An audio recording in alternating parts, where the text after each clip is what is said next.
Diyos na mapagpalang, piniligaling araw. Magsitayo po ang kapulan. Gawin kaming kaibigan, sa daan ay akbayan. Iligtas sa kasalanan, hanapin mong maligaw. Mapagpalang naming Jesus, dinggin ang aming loob. Mapagpalang naming Jesus, dinggin ang aming loob. Kahit may sala at duka, tinatanggap mong kusa. May awa ka at biyaya, naming ikalalaya. Mapagpalang naming Jesus, ligapin ang may lunos. Mapagpalang naming Jesus, ligapin ang may lunos. Pagsang-ayon mo'y hanapin, kalooban mo'y sundin. Ang dibdib namin ay punuin ng banal mong pag-ibig. Mapagpalang naming Jesus, tubusin ang pag-irog. Mapagpalang naming Jesus, tubusin ang pag-irog.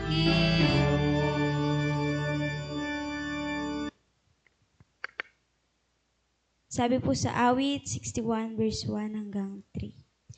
Sa aking pagtawag ako sana'y dinggin, digin mo, O Diyos, ang aking dalangin. Tumatawag ako dahilan sa lumbay, sapagkat malayo ako sa tahanan. Iligtas mo ako ay ingatan. Yamang ikaw, O Diyos, ang aking sanggalang at tagapagtanggol laban sa kaaway. Tayo po'y saglit na pumikit at manalangin. Ama namin Diyos na makapangyarihan sa lahat, Panginoon, maraming salamat po, Lord, sa panibagong buhay at kalakasan po na pinagkaloob niyo po sa bawat isa sa amin. Thank you po, Lord God, dahil patuloy na kayo po yung nangunguna sa lahat ng aming ginagawa. Salamat po, Lord, sa lahat ng nangyayari sa aming buhay, pangit man po ito o maganda. Thank you po, Panginoon, sa lahat ng blessings at pag-iingat niyo po sa amin. At nawa po, Ama, sa oras na ito ay patuloy na kayo po yung maglinis ng aming puso. Patawarin niyo po kami sa aming mga pagkakasala, sa mga pagkukulang po ng bawat isa. Nawa po, Lord, ay patuloy na linisin niyo po ang aming mga puso. At dalangin ko po sa aming pong pananambahan. Unang-una po, Panginoon, ay patuloy na kayo po ang manguna, lalo tigit, Panginoon, sa magsasalita. Dalangin ko po, Ama, na patuloy niyo bigyan po siya ng karunungan at lakas ng loob, Panginoon, upang ihayag ang iyong mga salita. Sa oras din po ito, Ama, dinadalangin po namin ang mga kapatid po namin na wala po sa pananambahan. Dalangin po namin, Lord, na patuloy niyo po silang ingatan at kayo po yung manguna sa bawat isa. At nawa, Ama, maibigay po namin ang aming buong puso sa aming pananambahan at nawa kayo po, Panginoon, ang pumagitna sa oras na ito. Maraming salamat, Lord God, sa pangalan ni Jesus. Amen. Yan. Ngayon naman po, mga kapatid, ay dadako po tayo sa ating pananambahan na papangunahan ng ating Ma'am Dalia.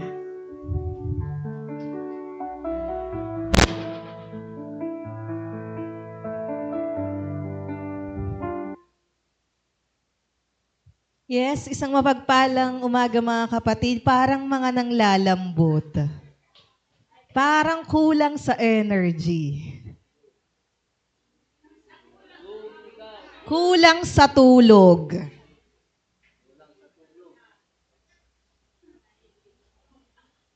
at nahihilo pa daw.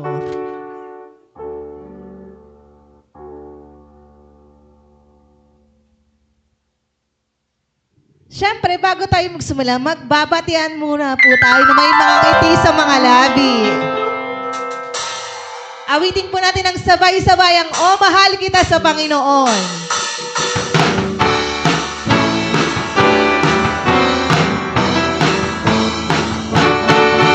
O mahal kita sa Panginoon, o mahal kita sa Panginoon, nakikita ko ang kalwalhatian niya.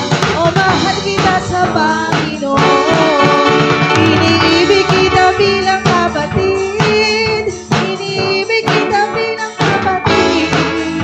Nakikita ko, iniibig kita bilang kapatid, iniibig kita bilang kapatid, iniibig kita bilang kapatid.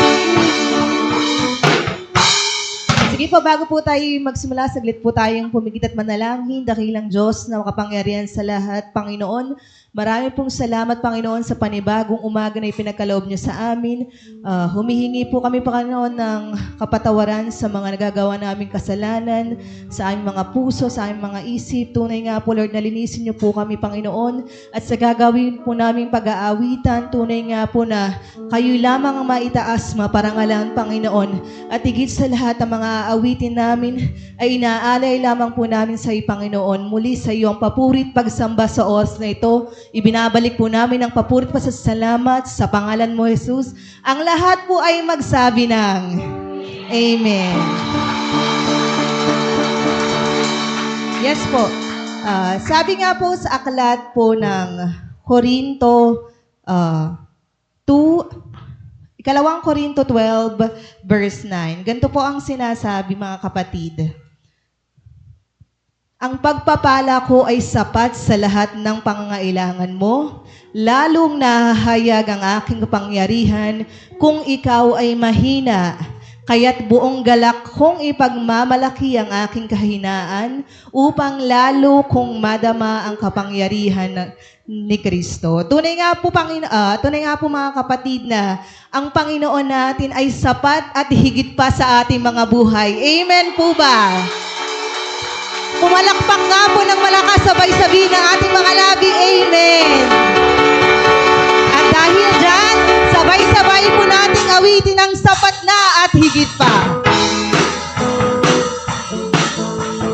Ipalakpak po natin ang ating mga kamay.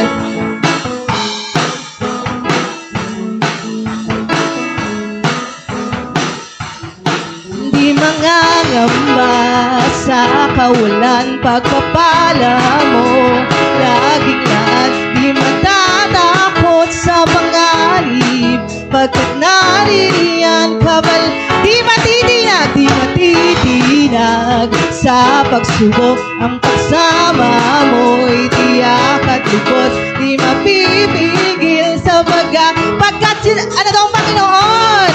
Yes, pagkat ang Diyos ay mabuti, at ikaw ay mabuti. Sabay-sabay, ikaw ang aking pasol, hindi magkukulang, sapat na at higit pa.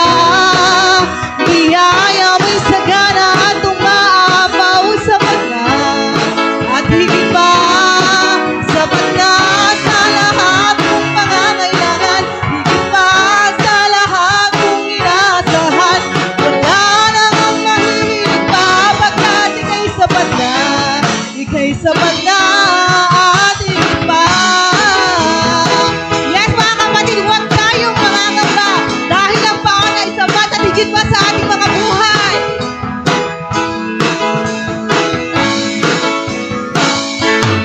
Hindi mananamba sa kawalan, pagpapala mo'y laging lahat, di matatakot sa pangarip, pagkat naririyan ka balag, di matitinag sa pagsubok. Ang pagsama mo'y tiyak at lubos, di mapipigil sa pag-awit, pagkat ikaw ay mabuti. Yes, pagkat ang Diyos ay mabuti. Ikaw ang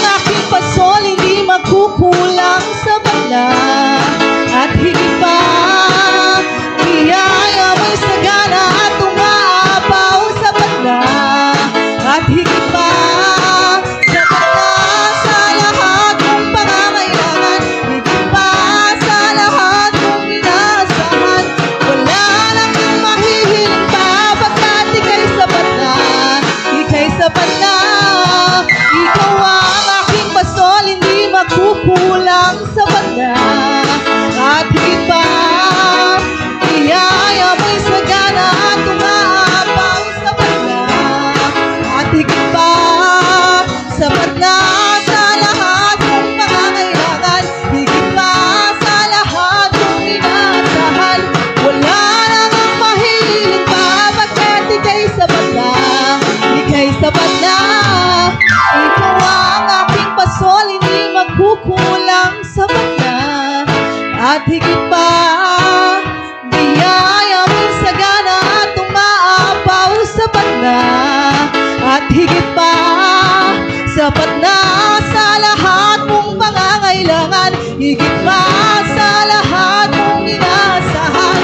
Wala nang mahihiling pa, pagkat ika'y sapat na, ika'y sapat na. Ikaw ang aking pasol, hindi magkukulang, sapat na. At higit pa, biyaya mo'y sagana at umaapaw, sapat ka. At higit pa, sapat na sa lahat mong pangangailangan, higit pa sa lahat mong inaasahan. Wala nang mahihiling pa, pagkat ika'y sapat na, ika'y sapat na.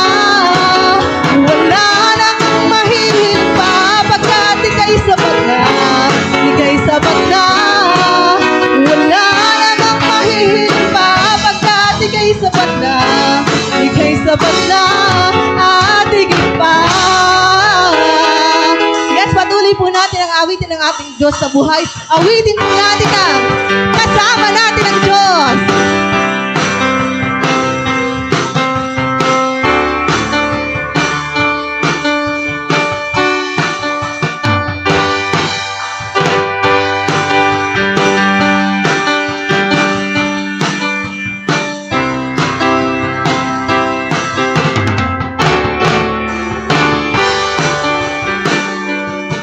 Natin ang Diyos.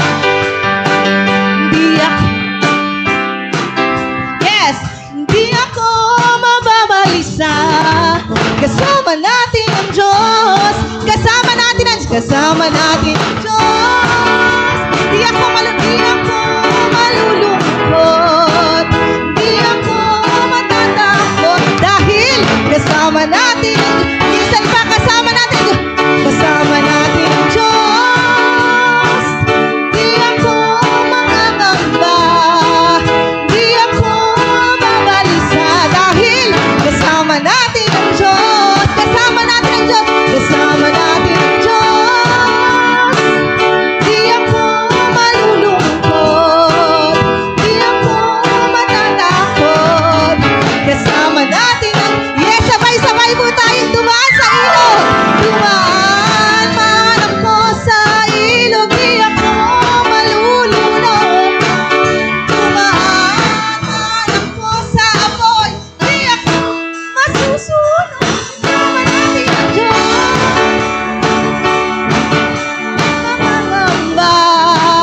Di ako mababalisa. Dahil kasama natin ang Diyos. Kasama natin ang Diyos. Di ako malulungkot. Di ako matatakot. Kasama natin ang Diyos. Yes, sabay-sabay tayo dumaan. Dumaan man ako sa ilog. Di ako malulunod.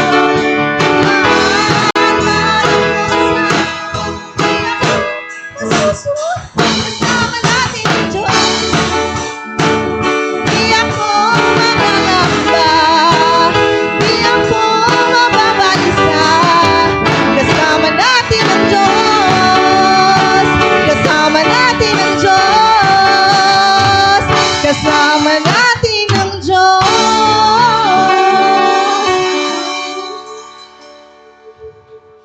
patuloy po nating awitin ang ating Diyos sa buhay na tunay nga po ang Panginoon ay kailanman ay hindi nagkulang sa ating mga buhay. Na kailanman ang Panginoon ay laging nariyan at hindi tayo iniwan. Tunay nga po na sa Kanya po ang pinakamataas sa pagkakas.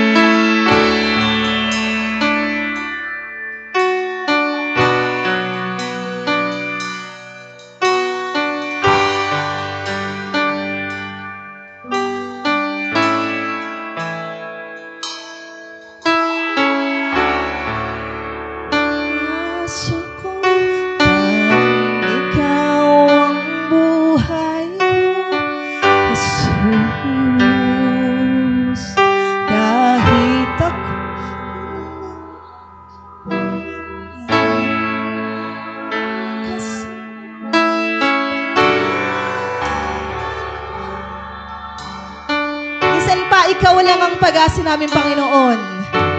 Ikaw lang ang pag-asa ko. Tanging ikaw ang buhay ko, Jesus. Kahit ako'y nangangamba, basta't ikaw ang kasama.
Diyos,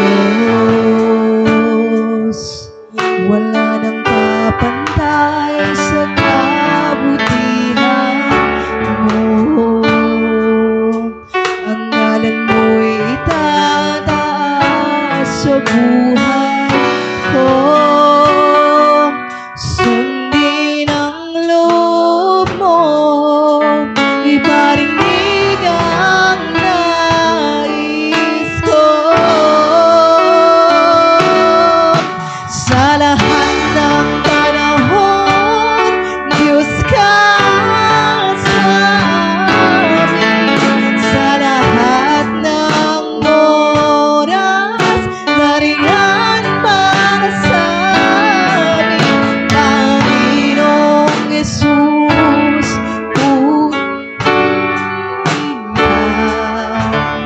dakilain ka sa buhay ko. Amin naman.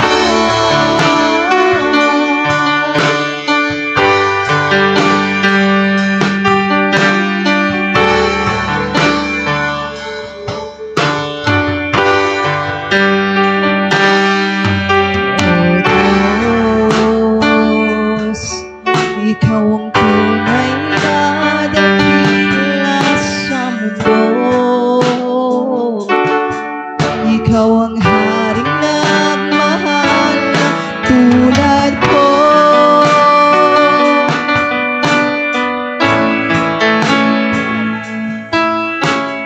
Igang nais ko.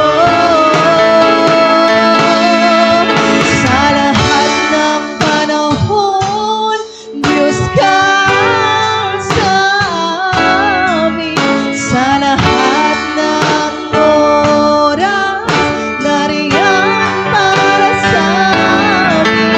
Panginoong Jesus, purihin ka. Dakilain ka sa buhay ko. Di nagbabago, Diyos ka sa amin. Tanging sandigan, nariyan para sa amin. Panginoong Jesus, maghari ka. Magliwanag ka sa buhay ko. Sa lahat ng panahon, Panginoon, sa lahat ng panahon, Diyos ka sa amin. Sa lahat ng oras, nariyan para sa amin. Panginoong Jesus, purihin ka. Dakilain ka sa buhay ko. Di nagbabago, Panginoon.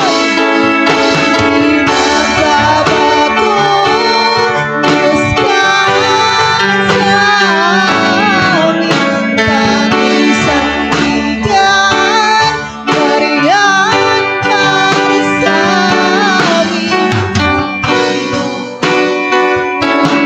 Maghari ka, magliwanag ka sa buhay ko. Magliwanag ka sa buhay namin, Panginoon. Magliwanag ka sa buhay ko.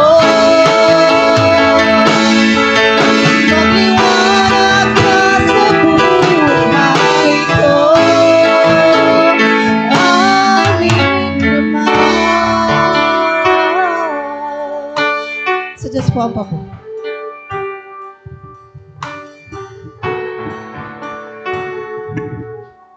Tayo po ay manalangin, Ama naming Diyos na makapangyarihan sa lahat.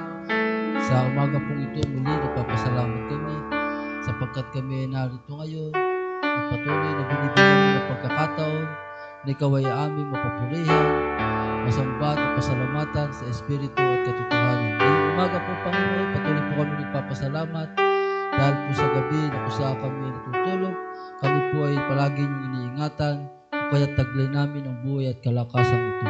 Kaya sa oras din pong ito, nawa ay pakalinisin mo po ang aming mga puso upang sa aming pagsamba ay maging karapat-dapat po kami. Kaya patawad po, Panginoon, sa amin po mga nagagawa, pagkukulang, kasalanan, o anumang bagay na aming iniisip, sinasabi o ginagawa, ay patid niyo po na kami po ay nagkakasala. Kaya sa oras pong ito, Panginoon, patuloy po kaming lumalapit at nilalapit po namin sa inyo ang bawat isa na kung saan di po lingid sa inyo yung mga nararanasan namin. Pasimula po sa aking apo, sa kapatid na Delilah na kung saan ay nagdadalang tao po ngayon, sa mga kapatiran na merong pinagdaraanan o kapigatian sa pagkawala po ng kanilang mahal sa buhay. Nawa po ay patuloy na kaaliwan sa kanila. Dalangin ko po, Panginoon, ng bawat isa sa amin na patuloy niyo patnubayan, patuloy niyo po palakasin ng aming pananampalataya, at patuloy niyo po kami samahan anumang lakad o hamon sa aming buhay bilang isang mga anak ng Panginoon. Kaya sa iyo po namin pinagkakatiwala ang bawat isa na patuloy mo po kami bigyan o ibigay sa amin ang lahat po ng aming mga pangangailangan, kagalingan sa mga karamdaman, at ganun din po, Panginoon, yung kakulangan sa pinansyal, ay kami po ay patuloy na ipagkaloob po sa amin ang lahat po ng aming pong mga pangangailangan. Kaya salamat sa oras po na ito na kami po ay nakakasama sa inyo dahil po sa patuloy na biyaya at pag-ibig po na aming naranasan buhat sa inyo, Panginoon. Kaya salamat din sa mga kapatiran na kung saan, Panginoon, ay nagsusuportahan, tumutulong at nakakaunawa po sa kalagayan po ng bawat isa po. Kaya sa oras din po ito, papasalamat kami sa kagabi at kahapon na nag-celebrate ang birthday po, Panginoon, ni Aisel, kalabing walang taon na kaaralan niya. Salamat po sa mga pagpapala. Salamat sa pagpapala po sa kanila, yung kanyang pamilya. Nawa po patuloy na po sa inyong pagpalain at samahan sa oras po na kanilang pinagdadaanan na pagluluhan o hindi pagkakasundo, Panginoon. Nawa ay maghari po patuloy na pagmamahalan at ganun din po, Panginoon, yung kapayapaan at kagalakan at taglay at pag-ibig at patuloy po yung pinagkakaloob sa kanila. Kaya sa oras na po ito, dalangin po namin ang aming pong bansa na kung saan nagpupulingit sa inyo na nagpupulong. Nawa po ang pagkakaisa, kaayusan, at nawa po yung maunawaan nila yung kahalagaan ng kanilang posisyon upang paganda po yung takbo ng aming bansa. Kaya patuloy po ipaunawa sa kanila yung mga bagay na dapat po nila maunawaan kung paano po mapapangunahan ng aming bansa na ito po ay magabayan nila ng tama na naayon po sa iyong kalooban. Kaya dalangin ko po sa inyo ang bawat namumuno dito, simula Pangulo hanggang sa pinakamababang posisyon, Panginoon. Ikaw ang patuloy na lumabay sa kanila at magkaroon sila ng karunungan at patas na pagpapasya para po sa kanilang mga nasasakupan. Kaya dalangin ko rin po ang aming pong iglesia, nawa po yung patuloy na pagpapala, patuloy na pagkakaisa ng mga manggagawa, at patuloy, Panginoon, na pagtutulungan upang maging maayos po yung aming Iglesia Unida Evangelica Unida de Cristo. Kaya sa iyo po namin pinagkakatiwala ang bawat isa po sa amin, lahat ng manggagawa, mga kapatiran, sa iba't ibang lugar po, Panginoon. Nagsasagawa po rin katulad ito na pagsamba po para sa iyo. Nawa, yung mga marinig namin salita sa oras na ito, nagbigyan niyo po kami ng kaunawaan.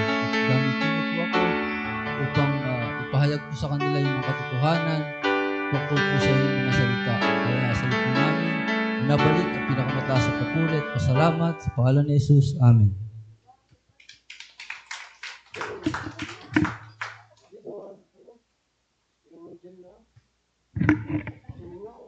Sabay-sabay po natin sambitin ang sumasampalataya.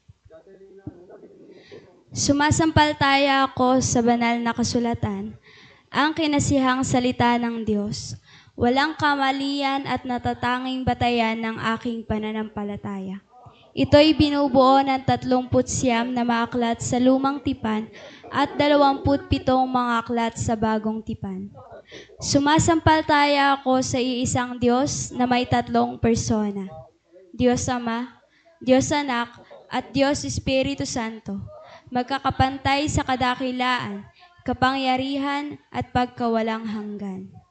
Sumasampalataya ako sa Diyos Amang makapangyarihan sa lahat, lumalang ng langit at ng lupa.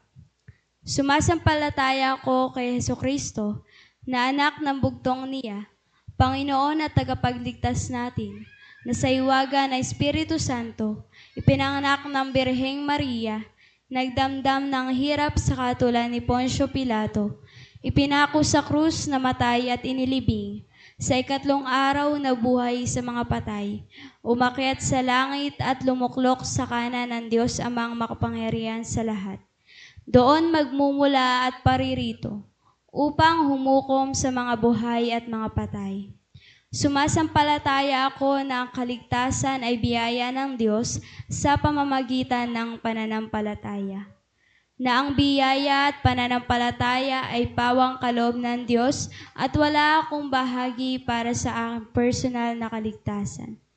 Sumasampalataya ako sa Espiritu Santo, sa banal na iglesyang laganap, sa pagkakaisa ng mga banal, sa kapatawaran ng mga kasalanan, sa muling pagkabuhay ng katawan, at sa buhay na walang hanggan, siya nawa. Maaari na po tayong mupo, mga kapatid. Yan, palakpakan naman natin si Lord sa araw na ito. Yan, thank you kay Lord sa panibagong umaga na kakaharapin natin ngayon.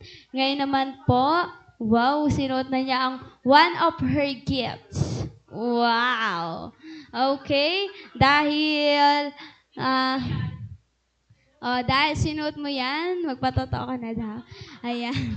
Mga kapatid, tayo po ngayon ay dadako na sa testimony. Nanyayan pa ang bawat isa dito na tumayo sa unahan at ipahayag ang kabutihan ni Lord sa kanilang buhay.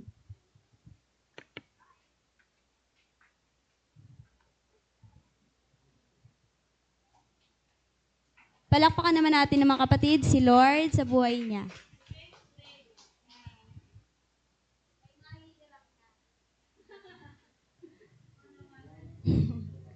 Ayan, magandang umaga po sa ating lahat. Ako po ay nagpapasalamat kay Lord sa buhay, sa kalakasan na patuloy niyang pinagkakalob sa amin, lalo na sa kahapon. At ayun, thank you kay Lord dahil sa matagumpay na celebration na naganap kahapon. At nagpapasalamat ako kay Lord dahil yun nga na-experience ko yun dahil minsan lang sa buhay natin yun mga babae.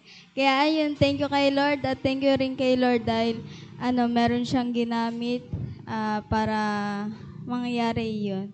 At yun nga sa yun, basta thank you kay Lord sa lahat.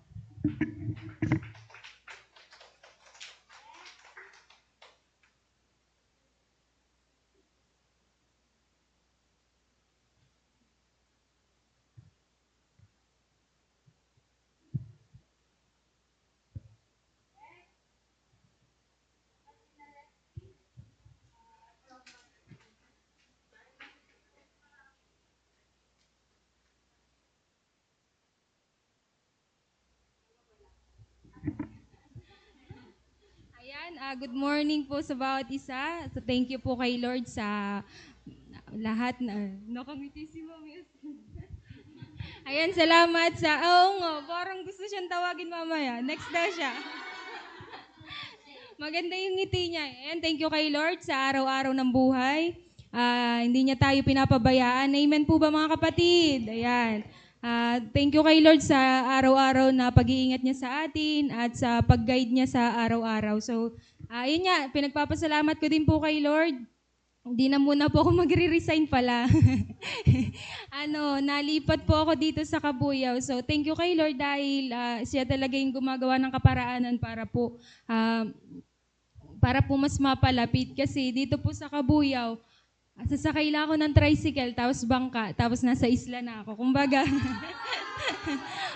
mas malapit. Tapos isa pa po mga kapatid, grabe po pala talaga ang pagkakaiba ng Cavite sa Laguna ni kasi sa totoo lang po ani nakakatuwa kasi noon ko parang naiyak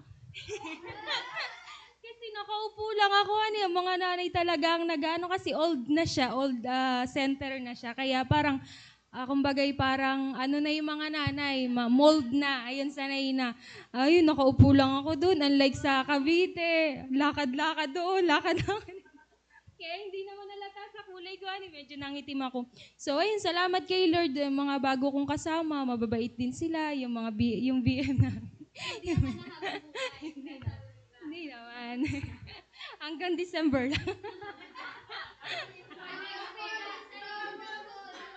Pagka bonus, tatakasan ko na sila. So, ayun, thank you kay Lord. Oh! Oo nga. Hindi. Pagka talaga singlean, itukso. Hindi. Pagka ako inalilipat, lagi akong tinutukso. Hindi nawawala yung panunoksan. Pero okay lang dahil maganda tayo. Joke lang. Ayun, salamat kay Lord sa araw-araw. Ayun, sa nanay ko din, thank you kay Lord dahil iniingatan siya ni Lord. Sabi ko nga, nanay, parang mas lalo kang tumataba. Ani? So, ayun, salamat kay Lord dahil yun ay pagpapatunay na hindi nagpapabaya si Lord sa atin. Kaya, praise the Lord po.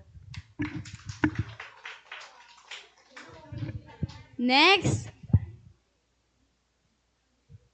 Susundan ng mas maganda sa kanya. O, ikaw na. Next, guys. Ate Dorilyn.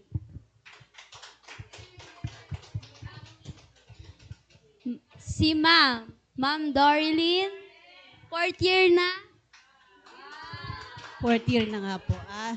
Sige po, nagpapasalamat din po kay Lord sa isang linggong nagdaan, sa buhay at kalakasan at sa pag-iingat po na patuloy niya pong ibinibigay sa pamilya ko po. Sa pamilya, sa inyo rin po. Ako po nagpapasalamat kay Lord kasi nakasurvive po ako ng 2 weeks sa pagiging intern po, pagiging ST po. Hindi pa po ganun kahirap kasi nandun pa lang po kami sa nag-o-observe, pinag-check lang po kami ng aming city. Tsaka po sa city po na natapat sa akin po ay mabait po. Bagamat yung student po na natapat po sa amin ay malikot, magugulo, nabambabait, charis po. Sabi nga po ay likas po sa bata ang pagiging makulit. Pero bilang pong isang, sabi nga po ay nagdidisiplina guro po ay tayo po yung isa sa nagdisiplina din po sa bata. Kaya sa Diyos po ang pinakamataas sa papuri po. Yan. Thank you so much po sa lahat ng mga nagpatotoo. Yan, ako din po yung papasalamat kay Lord dahil nakaraos po ang celebration ni Aisel. Yan, thank you po kay Lord dahil may ginamit po siya. Wala po kaming pera, pero nakapagpaganon. Ayan. Thank you kay Lord dahil binigyan niya ang kuya ko ng pusong mapagmahal sa kapatid. Yan. Tsaka salamat din po kay Lord sa lahat ng tumulong sa amin, sa pag-aayos ng mga gamit, sa lahat-lahat. Ayun, thank you po kay Lord. At nagpapasalamat din po ako kay Lord dahil nagpapatuloy po kami sa pag-aaral, tapos masaya naman po ang pag-aaral ko ngayon kahit may tuition. Ayun, thank you kay Lord at sa lahat ng blessings at pag-iingat ni Lord sa ating buhay. Palakpakan po natin ang ating Panginoon. Yan, ngayon naman mga kapatid, tayo po ay dadako sa pinakamahalagang part ng ating gawain. Tayo po ay makikinig, kaya umayos po tayo ng upo. Yan, buksan natin ang ating puso at ang ating tenga. Wala munang magkukwentuhan. At tayo po ay makikinig ng mensahe ng salita ng Diyos na dadalhin sa atin ng ating predikador, June Mackey. Palakpakan po natin.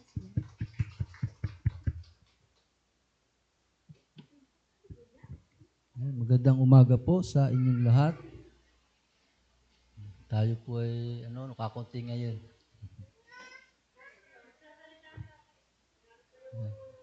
Ngayon pong umaga, ang title po natin is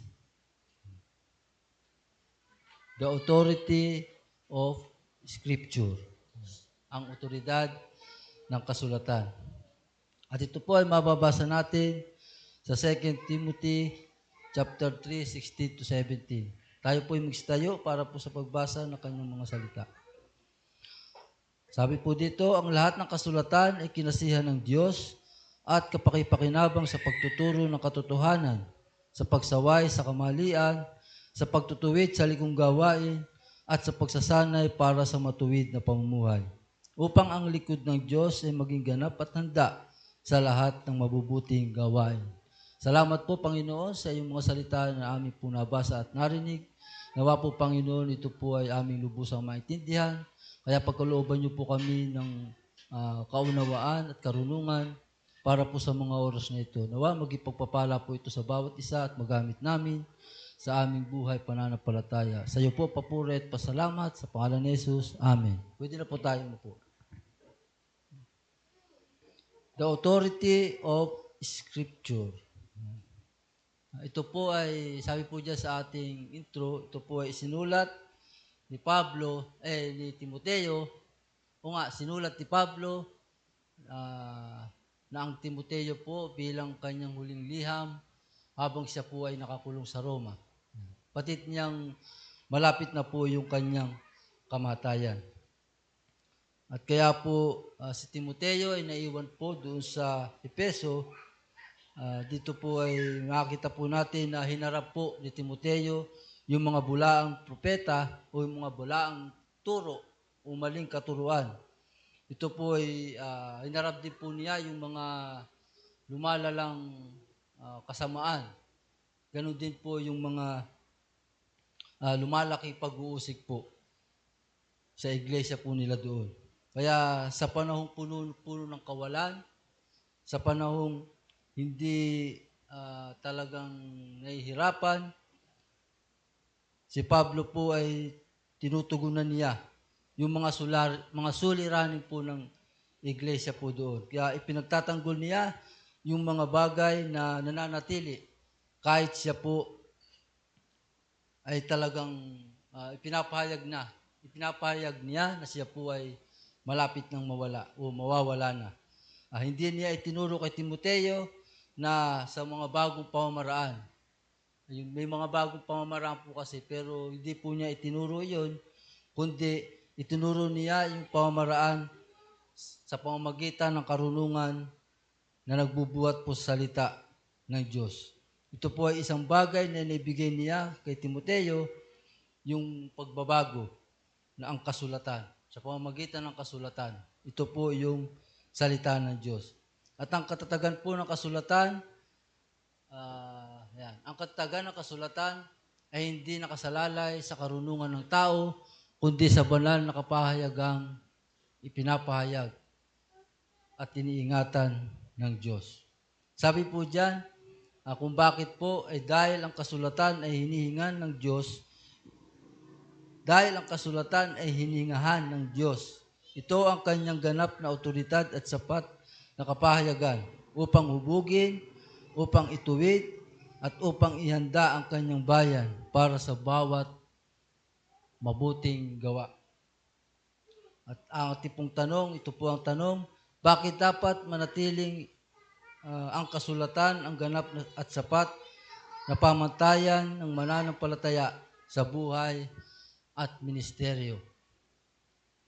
Tingnan po natin. Sabi pa po dyan, ipinapakita ni Pablo ang isang malinaw na pagkakasunod-sunod. Ano po kaya yung pagkakasunod-sunod? Ito po ang kasulatan ay hiningahan ng Diyos. Taglay nito ang banal na otoridad. Nagdudulot ito ng espiritual na paglago sa mga mananampalataya at ganap nitong inihahanda ang lingkod ng Diyos para sa bawat mabuting gawa. Kaya tingnan po natin yung unang punto, sabi po diyan, the divine origin of Scripture. Tagalog po niyan, ang banal na pinagmulan ng kasulatan. Makita po natin yan sa verse 16a, ang lahat ng kasulatan ay kinasihan ng Diyos. Kaya sabi po diyan, ano po yung susunod? Sabi po diyan, ang kasulatan ay nagmumula mismo sa Diyos. Yan. Ibig ko sabihin, sa Diyos po talaga mismo nagmula ang kasulatan. Ang salitang kinasihan ng Diyos, ano pong ibig sabihin nito? Ito po ay nangangahulugang ang kasulatan ay nagmumula sa mismong hininga ng ating Diyos. Hindi lamang ito mga kaisipan ng tao tungkol sa Diyos, kundi banal na kapahayagan mula sa Diyos. Ipinapahayag sa pamamagitan ng mga taong kanyang ginamit. Kaya makita po natin na yung mga salita na lumalabas sa bibig na ginagamit po ng Diyos, ito po ay makatotohanan, hindi ito isang kaisipan tungkol lamang sa mga opinyon ng tao, kundi mismong sa Diyos po nanggagaling. Kaya ito po ay may pahintulot na kung bakit tayo ay nasasaktan, akala natin tayo po ay pinatatamaan, pero ang Diyos po talaga ang may kapahintulutan upang tayo ay maturuan, maaralan, at mapaalalahanan. Kaya sabi po diyan sa 2 Peter chapter 1 verse 21, sapagkat ang pahayag ng mga propeta ay hindi nagmula sa kalooban lamang ng tao. Ito'y galing sa Diyos at ipinahahayag ng mga taong nasa ilalim ng kapangyarihan ng Espiritu Santo. Di po ba? Malino po ang sinasabi diyan. Ipinapakita ng talatang ito na ang mga sumulat ng kasulatan ay hindi basta nagsulat ayon sa sarili nilang opinyon. Sila ay pinapatnubayan ng Espiritu at upang maipahayag ang mismong mensahe ng Diyos. Yan. Kaya dapat po natin silang maunawaan kung may nagtuturo sa atin, nagsasalita dito sa mga gawain at talagang ito po ay talagang nais na ipahayag yung mensahe ng Diyos para sa bawat isa sa atin. At ang sabi pa sa unang Tesalonica 2:13, kaya nga palagi kami nagpapasalamat sa Diyos sapagkat nang ipangaral namin sa inyo ang kanyang salita, hindi ninyo ito tinanggap bilang salita ng tao. Hindi lang po pala ito dapat hindi natin tingnan yung nagsasalita. Hindi po pala yan salita ng tao, kundi mismong sa Diyos po nagbuhat. Tinanggap po ng mga mananampalataya sa Tesalonica ang pangangaral ng mga apostol bilang salita ng Diyos. Dahil dito, ang salita ay makapangyarihang kumikilos at magbabago sa buhay ng mga sumasampalataya. Kaya tayo po mga mananampalataya, at kung ito po ay ating tatanggapin, buhat sa mga nagtuturo sa atin, kikilos po ito sa atin para tayo ay magbago, para po tayo ay makapamuhay na ayon sa kalooban ng ating Panginoon. Kaya ang aral po na ating makita diyan, na ang kasulatan ay hindi lamang mga salita tungkol sa Diyos, kung hindi ito mismo ang kanyang salita. Ibig sabihin, ito mismo yung salita ng ating Panginoon na may kapangyarihan, at talaga pong tumatagos sa puso ng bawat isa. At ang sabi po dyan sa letter B, ang kasulatan ay may banal na otoridad at ganap na kapangyarihan. Totoo po yan. May otoridad at ganap na kapangyarihan. Ito po ay higit sa anumang opinyon ng tao at sa anumang pamatayan ng kultura sumasalungat dito. Yan. Hindi po ito simpleng payo o mungkahi lamang ng tao. Ito ay may otoridad at ganap na katotohanan mula sa ating Diyos. Kaya makita po natin sa John 10:35, tinawag na Diyos ang mga pinagkakatiwalaan ng salita ng Diyos at hindi maaaring ipawalang bisa ang sinasabi ng kasulatan. Kaya po, yan po ay pinagtitipay mismo ni Jesus na ang kasulatan ay may ganap na otoridad.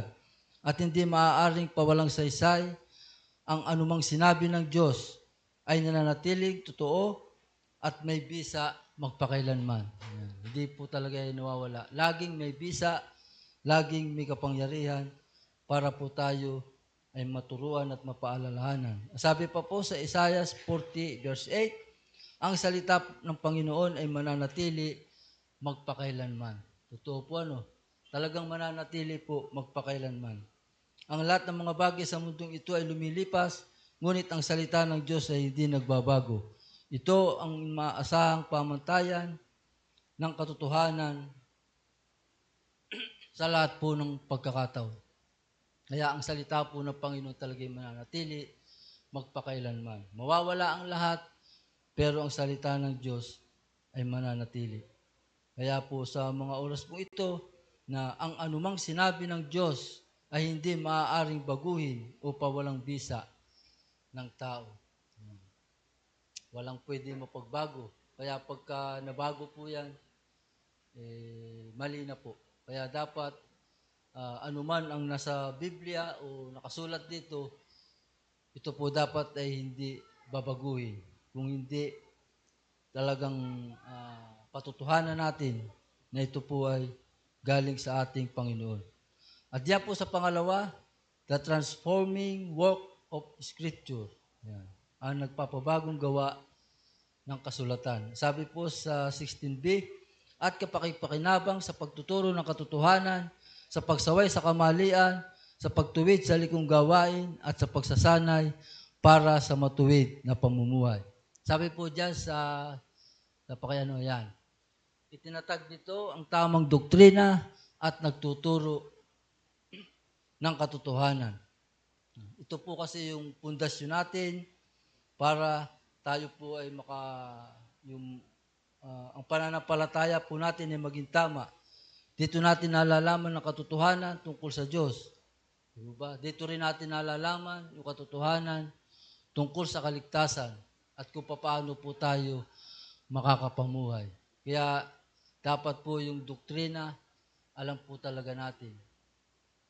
Alam po ba natin yung ating doktrina? Meron tayong 3 persona, isa lang ang Diyos, siya po ay makapangyarihan sa lahat, walang katawan, walang mata, walang ilong, walang big, dahil po siya ay espiritu.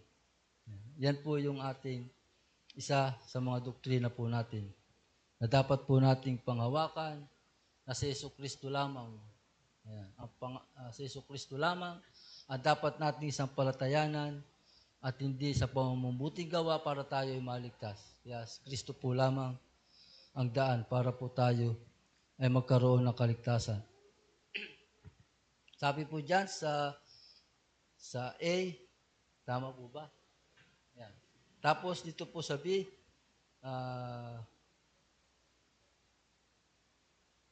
hindi po, yung pong ating ayan, gawa 2:42, nananatili silang matatag sa mga turo ng mga apostol. Kaya tayo po ay dapat manatili na matatag sa ating mga naririnig at natututunang aral buhat po sa ating mga ginagamit ng Diyos. Ang unang iglesia po ay lumago po sa pananampalataya dahil sa patuloy nilang pananatili sa tamang katuruan ng salita ng Diyos. Ang matatag na doktrina ang pundasyon ng malusog na iglesia. Yun po pala talaga dapat. Na ang doktrina, ito po yung matatag na pundasyon po natin. At makita po natin sa Tito chapter 1 verse 9, maigpit na pinanghawakan ang mapagkakatiwalaang salita. Babasahin po natin yun. Ito po ay isang lingkod ng Diyos na kailangang manatiling tapat sa katotohanan upang maituro ang tamang aral at maituwid ang mga naligaw sa maling katuruan. Kaya mahalaga po talaga na tayo bilang isang lingkod ng Diyos ay makita po sa atin yung tunay na yung kung paano po talaga magkakaroon tayo ng matuwid na pamumuhay. Kaya nga po dito po sa ating pong aral na makikita, ang tamang pamumuhay ay nagsisimula sa tamang paniniwala. Kaya mahalaga po na tayo ay may tamang paniniwala at kung paano po natin maunawaan ito, mahalaga po na tayo po ay nagbabasa po ng Biblia. Kaya nag-aaral upang matutunan po natin at makita natin para po tayo ay makapamuhay at makapagsimula sa tamang paniniwala. Dito po sa letter B, inilalantad dito ang kasalanan at ibinabalik ang tao sa katotohanan. Makita po naman natin dito yung pagsaway at pagtutuwid. Kalagay po naman dyan. Sa pagsaway po, ano po yung inilalantad? Yan. Kasalanan, kamalian, at panlilinlang. Diba? Pagka tayo ay nagbabasa, nakikita natin yung katotohanan. Kung tayo ba ay nagkakasala, nakagawa ng kamalian, at tayo po ay talagang naliliko sa landas. Kung tayo ay naliliko, nagkakamali, tayo po ay nasasaway. At ganun din po yung pagtutuwid. Ibinabalik po ang tao sa tamang landas ayon sa pamantayan ng Diyos. Tunutuwid po tayo. Kaya mahalaga na tayo po ay nagpapasaway. Yan. Dahil ang pagtutuwid ng Diyos ay para po sa ating ikabubuti upang tayo po ay hindi magdusa pagdating ng panahon. At hindi tayo maligaw o mapahamak. Dahil ang nais po ng Diyos, tayo po ay Kanyang iligtas. Kaya sabi po dito sa Santiago, chapter 1, verse 23-25, yan, inihahayag ng salita ang tunay na kalagayan ng tao at inaakay siyang magbago. Yan. Kung babasahin po natin yan ng lahat, yung 23 hanggang 25, sabi po dyan, basahin po natin. Yan. Sapagkat ang nakikinig ng salita, ngunit hindi sumusunod dito, ay katulad ng isang taong tumitingin sa salamin, at pagkatapos makita ang sarili ay umaalis at kinakalimutan ang kanyang anyo. Ang taong nagsasaliksik at nagpapatuloy sa pagsunod sa kautosang ganap na nagpapalaya sa tao ang pagpapalain ng Diyos sa lahat ng kanyang gawain. Siya ang taong gumagawa at hindi siya katulad ng nakikinig lamang at pagkatapos ay nakakalimot. Yan. Inihahambing po dito na inihahambing ni Santiago na ang salita ng Diyos ay parang salamin. Ayan. Niyabing ni Santiago ang salita ng Diyos sa salamin. Ipinapakita nito ang tunay nating kalagayan upang makita natin ang ating mga pagkukulang. At itinutuwid ang ating pamumuhay sa pamamagitan ng pagsunod. Para po palang salamin. Kaya pag tayo ay nagbabasa, nasasalamin po yung ating mga ginagawa, yung ating buhay. Kaya nakikita po natin kung ano ba yung kalalagayan po natin. Kaya sabi po diyan, ang salita ng Diyos ay hindi lamang nagbibigay ng kaalaman, ito'y humuhubog, sumasaway, at nagpapanumbalik. Kaya napakaganda po niyan. At dito po naman sa letter C, hinuhubog nito ang pagiging katulad ni Kristo. Makita po naman natin diyan yung pagsasanay sa katuwiran. Ang salib po sa akin ay pagsasanay sa mabuting pamumuhay. Ito po ang patuloy na pagsasanay tungo sa kabanalan at pagiging katulad ni Kristo. Hindi lamang ito nagbibigay ng impormasyon, kundi nagdudulot ng panghabang buhay na pagbabago sa pagkatao, pagbabago ng damdamin, at ganun din po ang pagsunod sa Diyos. Kaya napakahalaga po talaga na tayo po ay nagsasanay sa matuwid na pamumuhay o sa tamang pamumuhay. Sabi pa nga po dyan sa John 17:17, pakabanalin mo sila sa katotohanan. Ang iyong salita ay katotohanan. Amen po. Katotohanan po talaga. Makatotohanan ng kanyang mga salita. Ang salita ng Diyos ay kasangkapan ng Diyos sa pagpapabanal ng kanyang mga anak. Habang sinusunod natin ito, lalo tayong hinuhubog upang maging katulad ni Kristo. Hinuhubog po tayo ng kanyang salita. Kaya dapat po talaga natin ito sundin sapagkat ito po yung makakabuti sa atin. Ang tunay na espiritual na paglago ay makikita sa isang buhay na namumunga ng mabubuting gawa at patuloy na lumalalim ang pagkakilala sa Diyos sa pamamagitan ng kanyang mga salita. Nakikita po pala sa buhay kung namumunga, kung ipinapamuhay, yung pong kanyang mga salita. At ang aral po sa atin yan, ang salita ng Diyos ay hindi lamang nagtutuwid ng asal, hinuhubog nito ang ating pagkatao upang maging katulad ni Kristo. Yan. Nawa ay maging katulad po tayo ni Kristo. Ang salita ng Diyos ay hindi lamang po nagtutuwid ng asal, kundi hinuhubog po tayo at itinatama yung ating mga maling nagagawa. At diyan po sa panghuli, pangatlo, the complete sufficiency of Scripture. Ang ganap na kasapatan ng kasulatan. Sabi po sa verse 17, upang ang lingkod ng Diyos ay maging ganap at handa sa lahat ng mabubuting gawain. Niyahanda po pala tayo sa mabubuting gawain. Sabi po diyan, inihahanda ng kasulatan ang lingkod ng Diyos ng ganap. Yan. Ang lubos na sabi po dito kasi, ang lubos na kasangkapan ay nangangahulugang ganap na handa at sapat ang paghanda para sa anumang gawaing ipinagkatiwala ng Diyos. Ibinibigay ng salita ng Diyos ang lahat ng kailangan para sa espiritual na pagbabago at tapat na pagsunod sa kanyang pagtawag. Kaya, pag tayo po ay tinawag, dapat po talaga tayong sumunod. Sapagkat ito po'y nangangahulugan na tayo po ay ganap na inihahanda bilang mga lingkod ng ating Panginoon. Sabi po sa 2 Peter chapter 1 verse 3, ipinagkaloob na ng Diyos ang lahat ng kailangan para sa buhay at kabanalan. Kaya makita po natin, hindi nagkukulang po ang Diyos. Hindi po siya nagkukulang sa pagbibigay ng lahat ng kailangan ng kanyang mga anak upang mamuhay ng banal. Ang kanyang salita ay sapat upang gabayan tayo sa ating espiritual na buhay at sa paglilingkod. Kaya tayo po bilang mga anak ng Diyos, tayo po ay mamuhay na may kabanalan. Alam po naman natin yung mga maling gawain, kaya talikuran po natin. Talikuran po natin at magsanay po tayo para makapamuhay ng matuwid.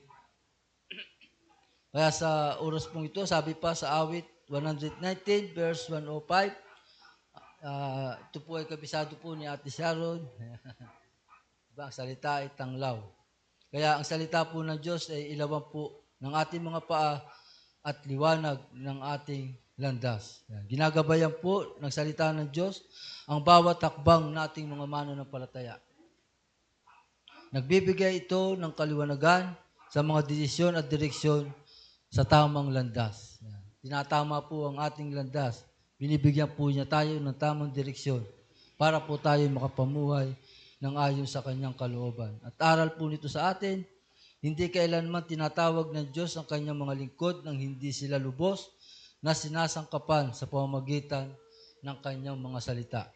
Kaya inihahanda nito ang bawat manampalataya para sa lahat ng mabubuting gawa na itinakda ng Diyos. Nagbibigay ito ng patnubay sa ating pagsunod, pag-uugali, at lalo na sa ministeryong ipinagkatiwala po sa atin. Kaya bilang mga manampalataya, meron po tayong mga tungkulin bilang anak niya.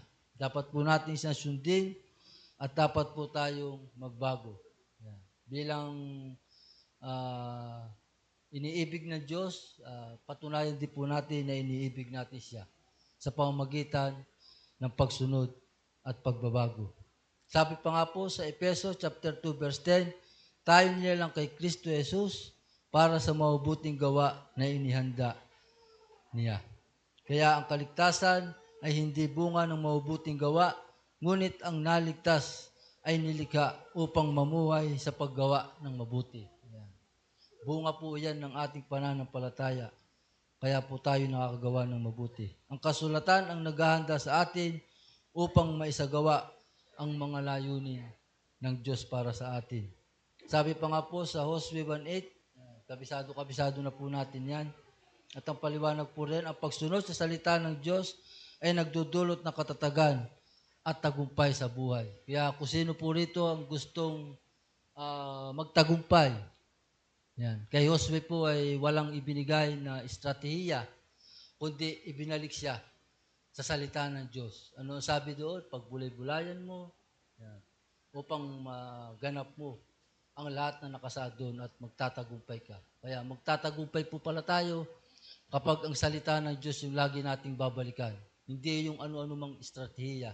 Bagamat naririyan po yan, pero ang salita pa rin po ng Panginoon ang magbibigay po talaga ng tamang paraan para po tayo ay magtagumpay. Kaya ang salita ng Diyos po talaga ay may kapangyarihan at higit sa lahat ay buhay. Iniutos ng Diyos kay Josue na patuloy na pagbulay-bulayan at sundin ang kanyang salita. Ang tunay na tagumpay ay katatagan. Ang tunay na katatagan at katatagan ay bunga ng tapat na pagsunod na ipinahayag ng Diyos, hindi ng karunungan o lakas ng tao. Di ba? Tama na hindi sa pamamagitan ng lakas o karunungan ng tao, kundi sa salita ng ating Panginoon. At pag tayo ay may nalilito o mayroong di tayo na pagtatagumpayan, bumalik tayo sa salita ng Diyos. Pagbulay-bulayan natin, aralin at basahin, at tuturo po sa atin yung mga tamang pamaraan para po tayo ay magtagumpay sa buhay. Walang bahagi ng buhay o ministeryo na hindi sapat na matutugunan ng kasulatan. Amen po. Kaya sa ating po pagtatapos, isuko natin ang ating pag-iisip, mga hangarin at mga pagpapasya sa kapamahalaan ng kasulatan. Huwag nating ituring ang Biblia bilang isang opsyonal na bagay lamang, kundi bilang ganap na otoridad ng Diyos sa ating pananampalataya at pamumuhay.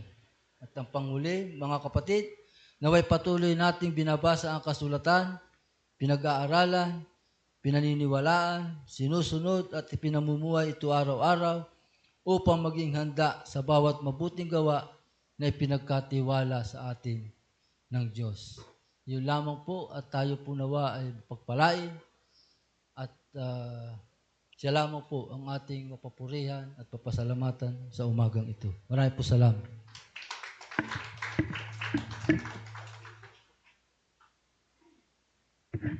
Maraming salamat po sa mabiyayang salita sa atin ng ating Diyos. Nawa po tayong lahat ay may natutunan. Ngayon naman po ay dadako po tayo sa pagkakaloob. Kusang pagkakaloob.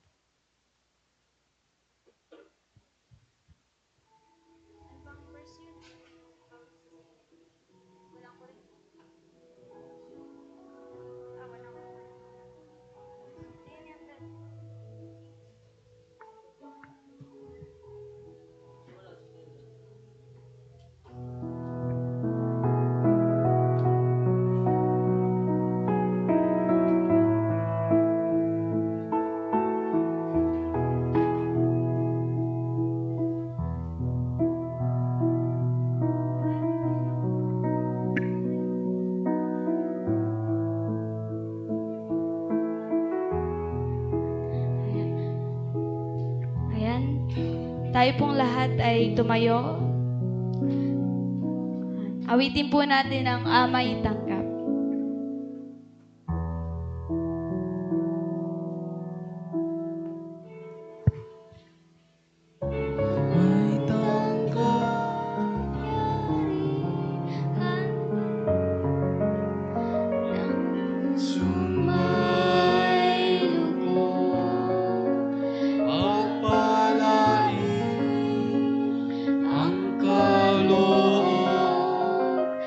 Sama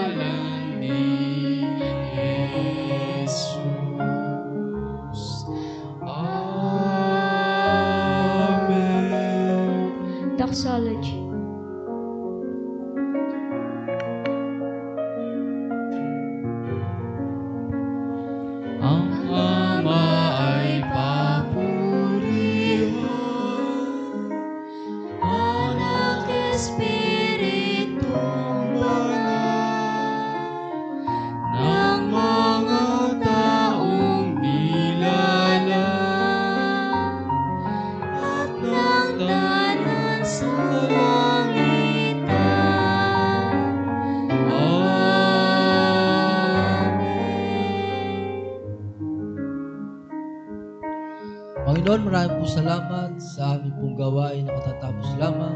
Salamat po sa biyaya ng iyong mga salita at aming pinapakinggan ngayon.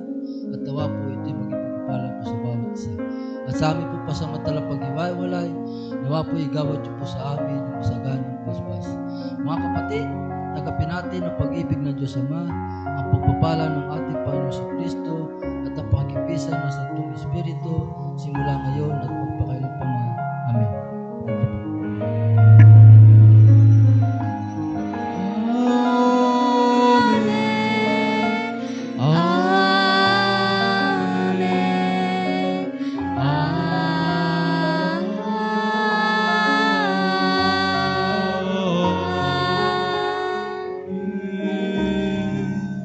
Tayo po'y makakaupo. Ayan, dadako po tayo sa pagbabalik. Ayan mga kapatid, maraming salamat kay Lord dahil matagumpay ang ating pananambahan. Ngayon naman po ay mayroon po tayong pagbabalita ang ating mga regular na gawain. Tuwing Miyerkules, meron po tayong online prayer warrior. Ayan, iyan na natin si Ate Cora at si Ate tsaka si Ate Belinda at Fermina, tsaka si Ate Ason kung may FB sa ating group chat para kapag may free time sila nakakasali sa online prayer warrior.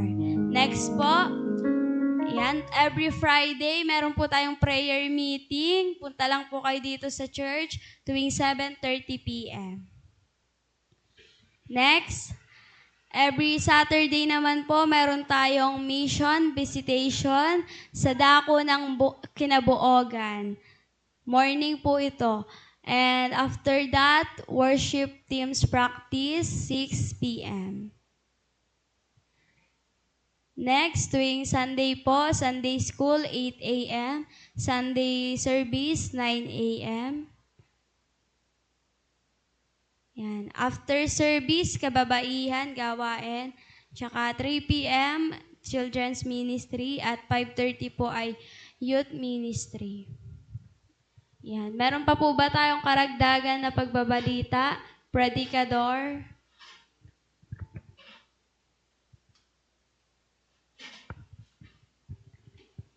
Meron po bang pagbabalita, may RDSR po sa July 25. Sino po ang gustong sumama? Sabado. July 25. At yung speaker, sila muna. Isa ako sa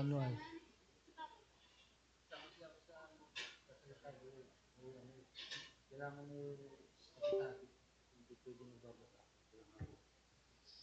kaya, yun po. Kung sino ang gustong sumama, si Lord na po ang bahala sa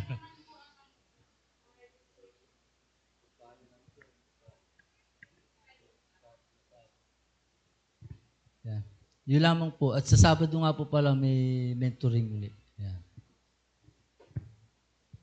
Another, kababaihan po. Meron po ba? Wala? Okay, wala na po. Sige po, tayo pong lahat ay tumayo at awitin po natin ang awit recessional.